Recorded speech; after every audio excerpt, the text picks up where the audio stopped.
Areho, at alas 4 na naman ng hapon.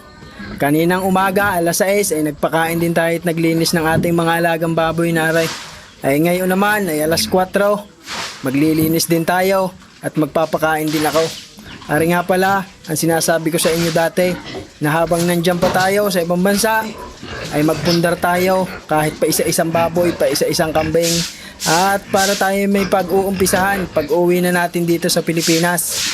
Dahil pag wala kang pag-uumpisahan at uuwi kang basta na at yun lamang aasahan mo yung inipon mo, ay walang mangyayari. Mauubos nga yan. Paulit-ulit ko naman sinasabi para magkaroon din ng idea yung mga kapwa ko OFW na nandyan sa ibang bansa at makikipagsapalaran sa kanilang pangarap. At ari nga ho, ako'y nagwawalis ng mga dumi ng ating baboy naray. Pag ikaw nga'y mag-aalaga ng hayop, ay kailangan hands-on ka at kailangan hindi mo mapabayaan. Kailangan monitor na monitor mo. Ay diyan nga ito, ako'y may alagang 12 na patiner at meron din ho tayo dyan mga bake na naipagbili na. Pero meron pa rin ho akong ipagbibili. Nakapagbili ho tayo ng 24 na bake at meron pa rin ho ako dining 18 heads na bake. Ay diyan nga ho, pinasiritan ko na rin ng tubig yung mga baboy natin para mababad sila at madali nang linisin mamaya. At sa mga susunod nga pala buwan ay meron din tayong anak uli, yung aking isang inahing are. Ari nga pala ay bagong inahin. Galing ito sa San Isidro, bagong lahi ng aking baboy. Ay tingnan nyo naman, hindi pa sanay kumain din sa pinutol na container na are. Ari nga pala lang ang pakainan ko, yung container na yan ay itinapon pa. Ay bahala ka, di kayo walang kakainin.